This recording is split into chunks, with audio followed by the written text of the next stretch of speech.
Hi! A shout out to Jarvis, Sydney, and Matt. Big Bad Wolf got more votes. We hope you will like it.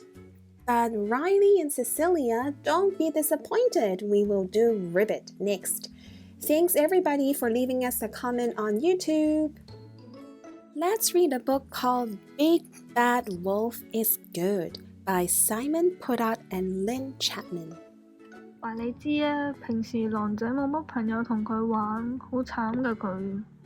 今日佢就行嚟行去，諗住揾下啲鵝仔啊、雞仔啊、鴨仔同佢一齊玩。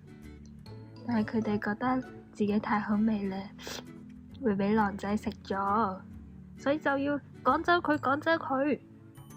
誒，等陣先，點解狼仔會喺鴨仔屋企度嘅？仲食咗11塊 cookies？ Big Bad Wolf was lonely. He had no friends. Perhaps it's because I'm big and scary, he said to himself. Perhaps it's because I'm bad. He sat and he thought and he thought. I know, he said. I will not be bad anymore. I will be good.Then someone will be my friend. So Big Bad Wolf set off to be good. Mrs. Goose was in the garden with her 7 little goslings. Good day, said Big Bad Wolf, politely raising his hat. Honk! cried Mrs. Goose. It's Big Bad Wolf! Mrs. Goose and her 7 little goslings ran into the house and slammed the door. Oh, Mrs. Goose, said Big Bad Wolf sweetly, please open the door. I'm a good wolf now, and I've come to play with your 7 little goslings. But Mrs. Goose would not open the door. The 7 little goslings chanted, Big Bad Wolf, stay away and don't come back another day.And they made faces through the curtains.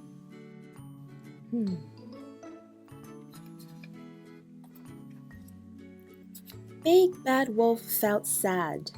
Those geese had not given him a chance. He sat and he thought and he thought. I know, he said. I will be useful and good. Then someone will be my friend.So Big Bad Wolf set out to be useful and good.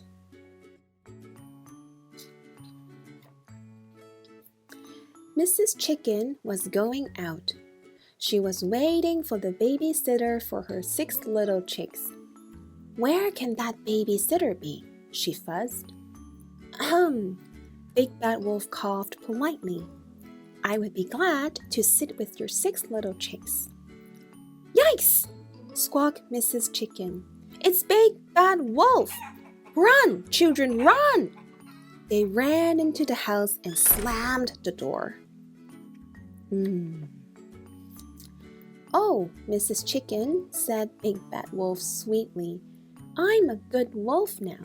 Please let me in to look after your 6 little chicks.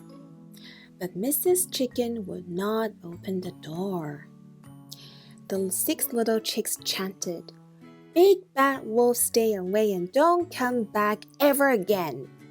And they made faces through the curtains. Big Bad Wolf was really sad. Those chickens had not given him a chance.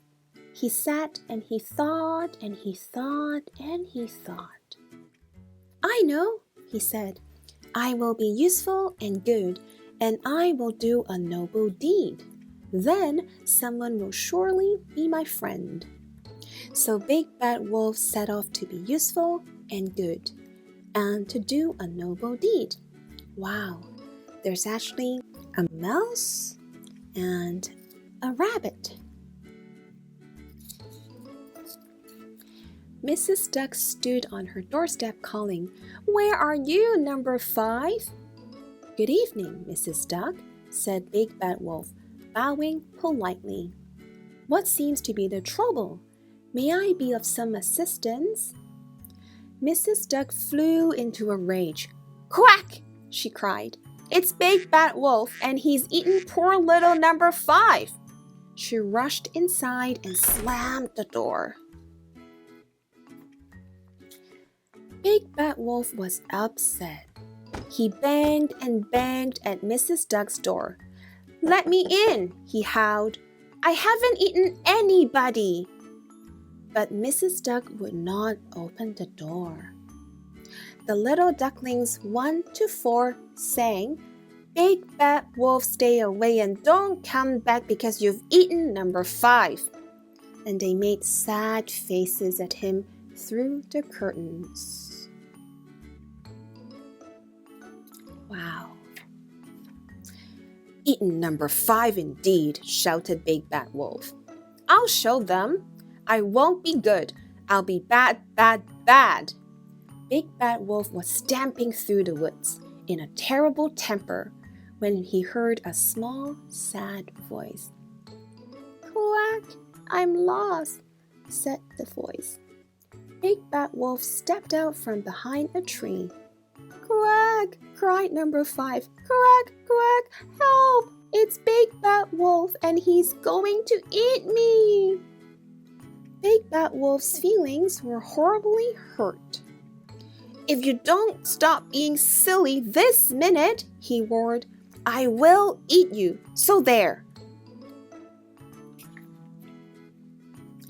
Number 5 looked up. A fat little tear rolled down his bill.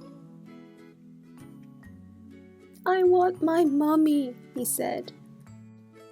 "There, there," said Big Bad Wolf. "We'll find your mummy." And he scooped up number 5 and put him in his pocket. There's a mouse, there's a bird, a butterfly. And what's that? Yes, it's a snail. And a bumblebee plus a bunny. Big Bad Wolf knocked at Mrs. Duck's door. "Excuse me," he called sweetly. "I've found number 5. The door opened a tiny crack. "Have you really?" asked Mrs. Duck. "Really and truly," said Big Bad Wolf. "And you haven't eaten him?" asked Mrs. Duck. When Mrs. Duck saw her lost little duckling, she snatched him inside and shut the front door. Bang! Big Bad Wolf walked away sadly. He had been useful and good, and he'd done a noble deed, but still nobody wanted to be his friend. A big fat tear rolled down his nose. "Oh, Big Bad Wolf," cried Mrs. Duck, opening the front door wide. Big Bad Wolf stopped. "Would you like to come inside for a cup of tea?" she asked. Big Bad Wolf turned around. "Yes, please," he sniffed. Big Bad Wolf had a lovely visit. He drank 3 cups of tea and ate 11 cookies. Then he played with the ducklings 1 to 5. "Thank you, Mrs. Duck," said Big Bad Wolf when it was time to go home. "Oh, thank you, Big Bad Wolf," said Mrs. Duck, "for finding duckling number 5. You are a hero." "Do you think," asked Big Bad Wolf shyly, "that you could call me Big Good Wolf now?" What would Mrs. Duck call him? Let's find out. Mrs. Duck laughed. "Don't be silly," she said, and gave him a big, warm hug. "You will always be Big Bad Wolf, but you are good too." The end. We hope you also like this story. There are 2 questions you can think about after reading the story, and there's a fun task you can do with your family. Enjoy! Oh, and you can share your answers or thank you card with us afterwards. Bye now!